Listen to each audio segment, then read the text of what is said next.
आज हम आपको एक राजा की कहानी सुनाएंगे। एक समय की बात है। एक राजा अपने नगर में बड़े आराम के साथ रहता था। राजा को अपने आप पर बहुत बड़ा घमंड था। बहुत घमंड था। वह हर रोज जंगल के जानवरों का शिकार करता और अपनी ताकत का दिखावा करता। सारे जानवर उससे डरते थे।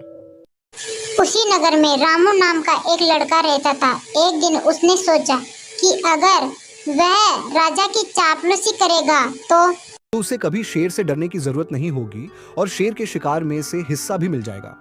राजू नाम का लड़का राजा के पास गया और बोला, महाराज, आप तो जंगल के सबसे ताकतवर और समझदार राजा हैं।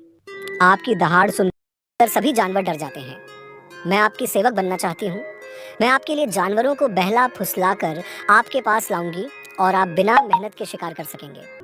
बदले में मैं आपकी बची हुई जूठन से खुश रहूंगी।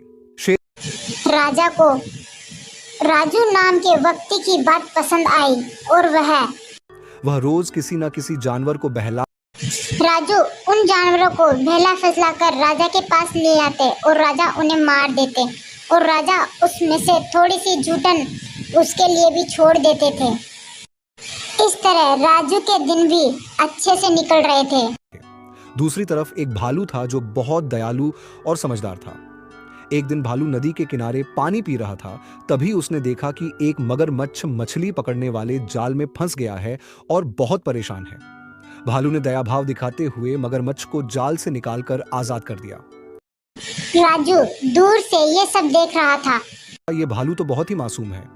इसे बेवकूफ बनाना बहुत आसान होगा और ये तो मोटा ताजा भी है। इसके शिकार से कई दिन का खाना मिल जाएगा। राजू भालू के पास गया। भालू भाई, मेरी एक दोस्त पहाड़ी की गुफा में पत्थर के नीचे फंस गई है। कृपया मेरी मदद करें। भालू को राजू पर दया आ गई और वह उसके पीछे पीछे चलने लगा। थोड़ी दूर चलने के बाद भालू एक शिकारी के जाल में उसने राजू से मदद मांगी, लेकिन राजू ने अपनी असलियत दिखाते हुए तुम्हें बेवकूफ बनाकर फंसाना आसान था। आज तुम्हारा शिकार करके मजा आएगा। ये कहकर वह शेर को बुलाने जाने लगी, लेकिन तभी शेर खुद ही वहां आ गया। राजू ने महाराज को देखते हुए कहा, महाराज, मैं आपको ही बुलाने आ रही थी। देखिए कितना मोटा ताजा शिकार मिला है। राजू राजा के पास गया। तभी भालू राजा जी से बोला कि राजा जी, मेरा शिकार करना आपकी महानता होगी। यह मेरी खुशनसीबी है, लेकिन ये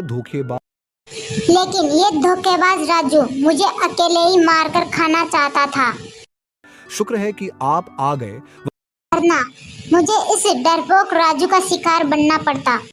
यह बात सुनकर राजा जी को राजू के ऊपर बहुत गुस्सा आया और वह कहने लगा कि महाराज यह झूठ बोल रहा है। लेकिन राजा इतने गुस्से में थे कि उन्होंने क्रोध से राजू को अपने महल से बाहर निकलवा दिया। थोड़ी देर बाद जब राजा भालू को मारने गया, तब भालू ने कहा कि राजा जी, मेरी एक इच्छा है, मुझे नदी के अंदर पानी पीना है। शेर ने कहा, तुम्हारी आखिरी इच्छा जरूर पूरी की जाएगी। उसने भालू को जाल से आजाद किया और उसे पानी पीने के लिए नदी किनारे ले गया।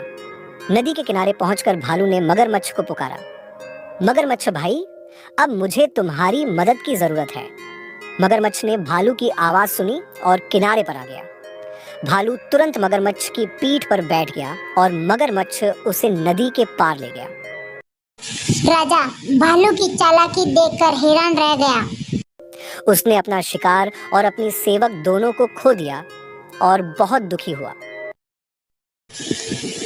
दोस्तों, हमें ये कहानी सिखाती है कि इस जमाने में हमें किसी पर भी भरोसा नहीं करना चाहिए, क्योंकि अगर हम जिसको अपना मानते हैं वह हमें सबसे ज्यादा धोखा देता है।